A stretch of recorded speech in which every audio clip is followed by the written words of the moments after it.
Today I'll show you 5 ways that you can make the glute bridge exercise even harder so that you can continue to build more and more strength in your glute muscles.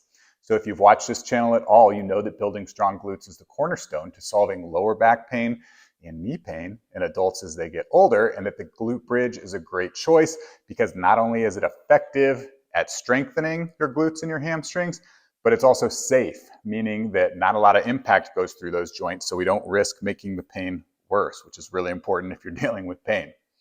But if you've been doing the glute bridge for a while, you might be starting to find it a little bit too easy, or maybe you're just getting bored. So what I'll do in today's video, show you 5 ways you can make the glute bridge harder to build even more and more strength in that muscle group. Let's go ahead and get started. The first thing you can do to make your glute bridge harder is to switch to single leg variation. So I'll show you 2 ways to do that, starting with the glute bridge march, which is a great way to transition to the single leg glute bridge because that single leg glute bridge can be pretty difficult. So start here, and once you feel comfortable here, move to the next one. So to perform the glute bridge march, we're going to start in our glute bridge position. I'm going to come up with 2 legs, so I'm going to press through my feet. So I'll be in that glute bridge position, holding it at the top, and then all I'm going to do is lift one leg. And I want to hold 5 seconds. And again, I don't want my hips to twist that way. I want to maintain that position. I don't want them to drop. Hold that position for 5 seconds. Bring the other foot down and hold the other foot for 5 seconds. And come back down and then repeat. Come up with 2. Lift for 5. Lift for 5. So once you feel confident with the glute bridge march, then you can move right into your single leg glute bridge to perform that. I'm in the glute bridge position, but now instead of pressing up with 2 feet, I'm going to start by lifting 1 foot and then performing my glute bridge by pressing through 1 leg. So again, get your hips all the way back up and down, and then you're just doing the same glute bridge we've been doing, but just pressing up through 1 leg. That is the single leg glute bridge. The next way to make your glute bridges harder is to start adding resistance. And there's a few ways you can do this.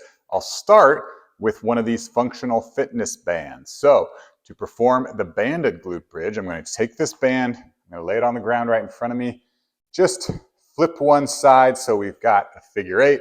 Then I'm going to take my fingers through the 2 circles and lift. And then you're going to try to even out the band there. And for this one, I'm going to hook it under my feet and hook it over my knees. And so I got the band right on my thighs right here.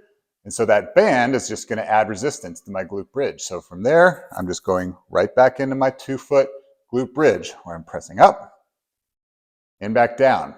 The only thing to pay attention here is don't let the band pull your knees together. Really make sure that you're pressing your knees out as you perform the banded glute bridge. The next way to add resistance to your glute bridge is with a dumbbell or a kettlebell for a weighted glute bridge. So for this one, get into my glute bridge position. I'm going to position the weight right above my hip. So on the dumbbell, it's sitting kind of right on my hip bones here. And then from there, I'm going to hold the weight with my hands, but then just perform that same glute bridge with the dumbbell or the kettlebell providing resistance. And the one thing I like about this variation is you can go as heavy as you want to really make this an effective strengthening exercise. And another way to make your glute bridge harder is to switch it into a hip thrust, which is pretty much the same thing as the glute bridge, but instead of laying on the ground, I'm going to have my back on a bench or a box. So what that looks like is, again, I've got this box right about at my shoulder blade level. I can put my arms back. The main thing that you want to pay attention to is that I'm not putting weight on my elbows. Again, they're just there for balance. They're staying nice and relaxed. From there, I'll bend my knees so my feet are flat on the ground.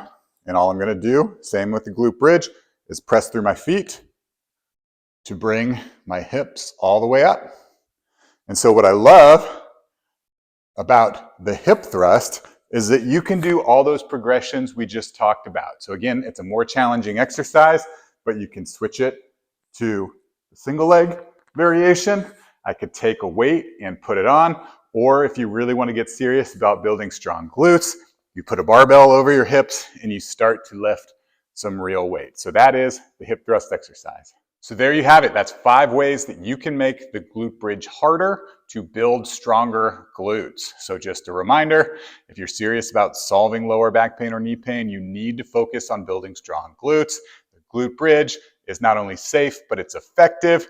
And there are a lot of different variations like the ones I just showed you so that you can always progress up, so that you can always build more and more strength. That's all I got for you today. If you have any more questions, leave them in the comments below. Thanks so much for watching.